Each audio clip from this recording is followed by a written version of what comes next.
అందరికీ నమస్కారం।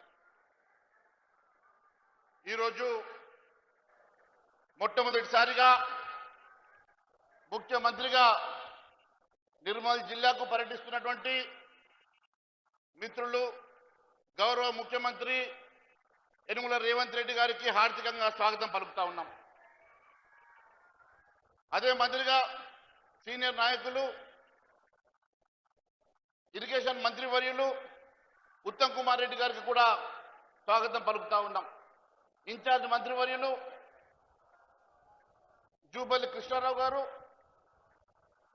పార్లమెంట్ సభ్యులు పెద్దలు గెడం నగేష్ గారు, శాసనసభ్యులు వెలమ బొజ్జు పటేల్ గారు, సుదర్శన్ రెడ్డి గారు, అధికారులు, మరి వేదిక అలంకరించినటువంటి మిత్రులారా, విశేషంగా తరలి వచ్చినటువంటి నా నిర్మల్ సోదర సోదరిమణులందరికీ కూడా పేరు పేరున నమస్కారం తెలియజేస్తా ఉన్నాను। మిత్రులారా, నిర్మల్ జిల్లా ఒక చరిత్ర ఉన్నటువంటి జిల్లా। ఆదిలాబాద్ జిల్లాలో పోరాటాల గడ్డ ఈ నిర్మల్ జిల్లా। అనేకమైనటువంటి పోరాటాలు కొమరం భీం, రామ్జీ గోండు నుంచి రజాకర్లకు వ్యతిరేకంగా పోరాటం చేసి దాదాపు 1000 మంది ఉరి తీయబడ్డటువంటి ఈ గడ్డ, 1000 ఉరుల మర్రి కూడా నిర్మల్లోనే ఉన్నది। అనేక మందిని ఆ రోజు ఈ పోరాట యోధుల్ని ఉరి తీసినటువంటి పోరాట గడ్డ ఇది అని చెప్పి తెలియజేస్తా ఉన్నాను। మరి ఈ జిల్లాకు ఒక విశేషం ఉన్నది। ఉమ్మడి ఆదిలాబాద్ జిల్లాకు ఉత్తర భాగాన పెనుగంగ పారుతుంది, దక్షిణాన ఇక్కడ గోదావరి పారుతుంది, మరి తూర్పున ప్రాణహిత జీవనదులు ఎన్నున్నా జిల్లాలోని పేద ప్రజలకు ఇక్కడ ఉన్నటువంటి సాగునీరు, మంచినీటి కోసం మరి ఇప్పటికీ కూడా ఇక్కట్లు తప్పడం లేవు। నేను ఒకటే అడుగుతా ఉన్నాను, మరి అనేకమైనటువంటి ప్రాజెక్టులు చేపడుతూ ఆదిలాబాద్ జిల్లాకు ఎప్పుడు కూడా మరి చిన్న చూపు చూడబడతా ఉన్నది। నేను అడుగుతా ఉన్నాను, మరి ఎక్కడ లేని విధంగా నిర్మల్ నియోజకవర్గంలో దాదాపు 293 చెరువులు ఉన్నాయి। మరి ఏ ప్రాంతంలో లేని విధంగా నిర్మల్ పట్టణంలో కూడా it's lake, it's city of lakes, దాదాపు 18 చెరువులు నిర్మల్లో కూడా ఉన్నాయి। సరే, గత పాలకులు విస్మరించారు, గత పాలకులు పూర్తిగా ఈ ప్రాంతాన్ని విస్మరించారు। ఇప్పటికైనా నేను గౌరవ ముఖ్యమంత్రి గారిని కోరుతా ఉన్నాను, ఈ ప్రాంతంలో చెరువుల అభివృద్ధి కానీ నీటిపారుదల విషయంలో చిన్న చూపు చూడకుండా అశేషంగా లక్షలాది మంది ఈ ప్రాంతంలో అగ్రికల్చర్ మీద డిపెండ్ అవుతారు కాబట్టి వ్యవసాయానికి పెద్దపీట వేయాల్సిందిగా ఈ ప్రాంత అభివృద్ధి కోసం మరి అనేక సార్లు మీ దృష్టికి కూడా తీసుకొచ్చాను। నేను అడుగుతా ఉన్నాను, ఇక్కడ ఉన్నటువంటి స్వర్ణ ప్రాజెక్ట్, గతంలో పి నరసారెడ్డి గారు హయంలో నిర్మించినటువంటి స్వర్ణ ప్రాజెక్ట్ మరి దాదాపుగా 15,000 ఎకరాల ఆయకట్టు స్టెబిలైజ్ చేయాల్సినటువంటి అవసరం ఉంది। ఇప్పటికీ గేట్లు, పాత గేట్లు అమర్చినటువంటి గేట్లు లీకేజ్ ఉన్నాయి, దానికో స్పిల్ వే కట్టాల్సిందిగా నేను కోరుతా ఉన్నాను। అంతేకాకుండా ఆ మొత్తము కాలువలన్నీ కూడా గత 30 సంవత్సరాల క్రితం నిర్మాణం చేసినటువంటి కాలువలు శిథిలావస్థలో ఉన్నాయి, వాటిని మోడర్నైజేషన్ చేయాల్సిందిగా నేను ఈ ప్రభుత్వాన్ని కోరుతా ఉన్నాను। దాంతోపాటు సరస్వతి కెనాల్, ఎస్ఆర్ఎస్పి ద్వారా నిర్మాణం చేసుకున్నటువంటి సరస్వతి కెనాల్ ఈరోజు మోడర్నైజేషన్ అవసరం ఉన్నది। మరి అక్కడ ఉన్నటువంటి టేలెంట్కి నీళ్లు రాక రైతులు ఇబ్బంది పడతా ఉన్నారు। మరి ఈ ప్రాంతంలో దాదాపు అన్ని చెరువులకు ఫీడర్ కెనాల్స్ ఉన్నాయి కాబట్టి దీన్ని అభివృద్ధి చేసుకోవాల్సినటువంటి అవసరం ఉన్నదని చెప్పి తెలియజేస్తా ఉన్నాను। నేను ఒకటే అడుగుతా ఉన్నాను, స్వర్ణ ప్రాజెక్ట్ స్పిల్వే నిర్మాణం కోసం వెంటనే మరమ్మతుల కోసం మరి మంజూరు చేయాల్సిందిగా నేను ముఖ్యమంత్రి గారిని కోరుతా ఉన్నాను। ప్యాకేజ్ 27 ద్వారా దాదాపుగా ఇక్కడ 1,00,000 ఎకరాలకు ఆయకట్టిస్తామని గతంలో ప్రభుత్వం మరి దాదాపు 600 కోట్ల రూపాయలు ఖర్చు చేసి ఇప్పటికీ ఒక ఎకరానికి కూడా నీరు ఇవ్వలేని పరిస్థితిలో ఉన్నది। దానికి ల్యాండ్ అక్విజిషన్ అవసరం ఉన్నది। మరి ఖచ్చితంగా ఒక 100 కోట్ల రూపాయల ల్యాండ్ అక్విజిషన్ చేస్తే ఖచ్చితంగా దాదాపుగా 1,00,000 ఎకరాల భూమి సాగులోకి వస్తుందని చెప్పి మరి తద్వారా ఈ ప్రాంత ప్రజలకు మేలు జరుగుతుందని చెప్పేసి ముఖ్యమంత్రి గారిని కోరుతా ఉన్నాను।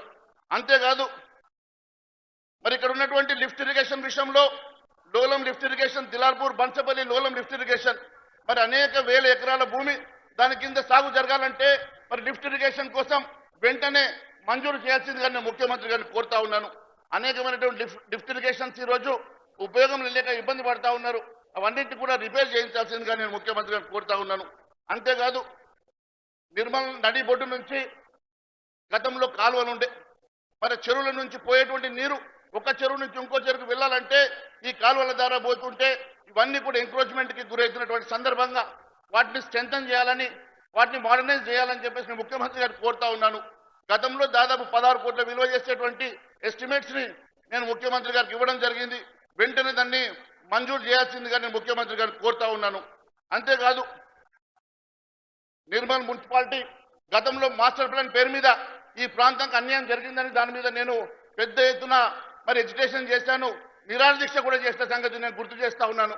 దానికోసం మరి నేను గతంలో మున్సిపాలిటీలో రిజల్యూషన్ కూడా తీయించాను. మరి దాన్ని వెంటనే రద్దు చేసి అప్పుడు కాంట్రవర్షియల్ గా ఉన్నటువంటి GOMS 220ని రద్దు చేయాల్సిందిగా కోరుతా ఉన్నాను.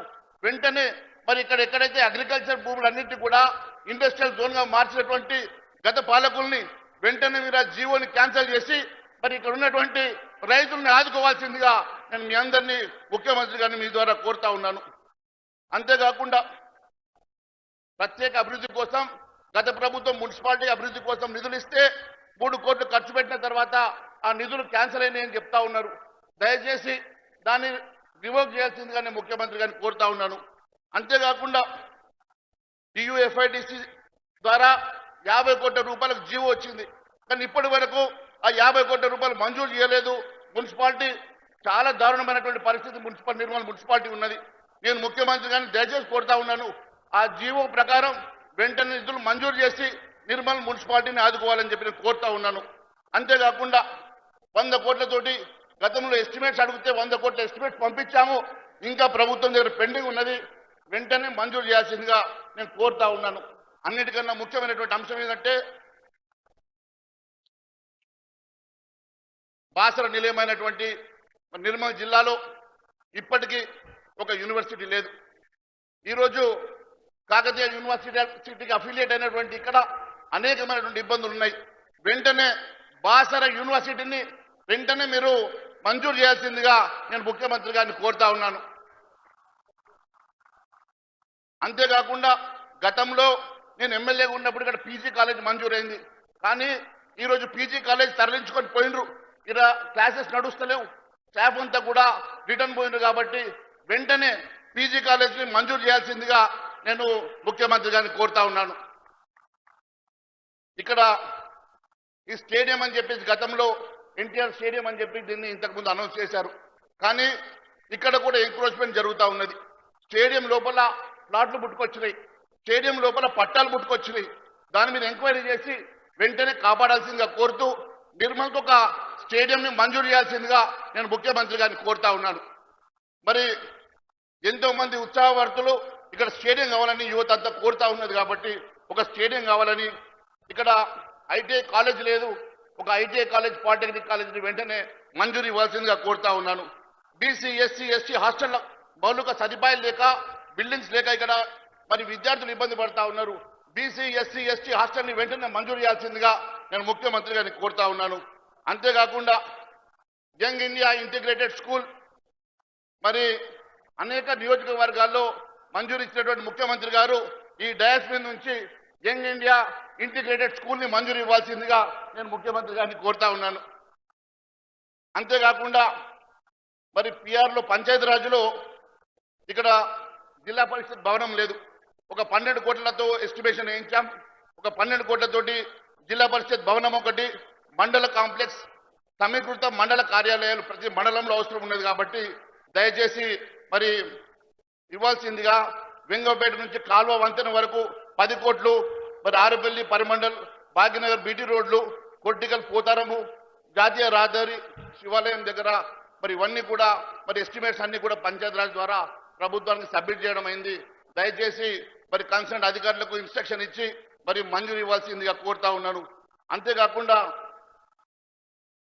ఇక్కడ గతంలో నిర్మల్కి దూరంగా కలెక్టర్ ఆఫీస్ నిర్మాణం జరిగిందని, కలెక్టర్ ఆఫీసు నిర్మల్ నడిబొడ్డులో నిర్మాణం చేసుకుంటే అందరికీ సౌలత్ ఉంటుందని, మరి నిర్మల్లో కలెక్టర్ ఆఫీస్ నిర్మాణం నిర్మల్ పట్టణంలో జరగాలని మరి ముఖ్యమంత్రి గారు ఆ బిల్డింగ్ ని ఏ బీసీ హాస్టల్లో ఎస్సీ ఎస్టీ హాస్టల్లో ఇచ్చి నిర్మల్లో ఒక ప్రత్యేకమైనటువంటి కలెక్టర్ ఆఫీసు నిర్మాణం చేయాల్సిందిగా నేను మిమ్మల్ని కోరుతా ఉన్నాను. ఇక్కడ అంతేకాదు ఇక్కడ ఉన్నటువంటి మండలంలో రిహాబిలిటెడ్ విలేజెస్ లో చేత్వార్ ప్రాబ్లమ్స్ ఉన్నాయి. దయచేసి కలెక్టర్ గారితో మాట్లాడి చేత్వార్ ప్రాబ్లం ఉన్నటువంటి గ్రామాల్ని వెంటనే పరిష్కారం చేయాల్సిందిగా కోరుతా ఉన్నాను. అంతేకాకుండా ఇక్కడ ఇథనాల్ ఫ్యాక్టరీ దిలాల్పూర్లో ఒక అంశం ఉండే, దాన్ని వద్దని ఆ గ్రామస్తులు ఉద్యమం చేస్తే వారి మీద దాదాపు 13 మంది మీద క్రిమినల్ కేసులు పెట్టారు. వెంటనే అది ఎత్తేయాల్సిన టీఆర్ఎఫ్ కానీ సిఆర్ఆర్ కానీ ఈ ప్రాంతం మీద చిన్న చూపు చూశారు. కాబట్టి దయచేసి నేను కోరుతా ఉన్నాను, ఈ ప్రాంతంలో ఈ ప్రాంతానికి ఒక చరిత్ర ఉన్నది. నిర్మల్ చుట్టూ చెరువులు, నిర్మల్ చుట్టూ అనేకమైనటువంటి గుట్టలు, నిర్మల్ చుట్టూ కోటలు. మరి చరిత్రాత్మకమైనటువంటి ఈ పట్టణాన్ని పరిరక్షించాల్సిందిగా, మరి వాటి కోసం టూరిజం కోసం ప్రత్యేకంగా నిధులు మంజూరు చేయాల్సిందిగా కోరుకుంటూ, అదే మాదిరిగా ముఖ్యమంత్రి గారు మొట్టమొదటిసారిగా నిర్మల్ ప్రాంతానికి వచ్చారు కాబట్టి ఖచ్చితంగా ఈ ప్రాంత అభివృద్ధి కోసం మీరు డయాస్ మీద నుంచే నిధులు ప్రకటించాల్సిందిగా కోరుకుంటూ అవకాశం ఇచ్చిన మీ అందరికీ పేరు పేరున ధన్యవాదాలు తెలియజేస్తూ భారత్ మాతాకి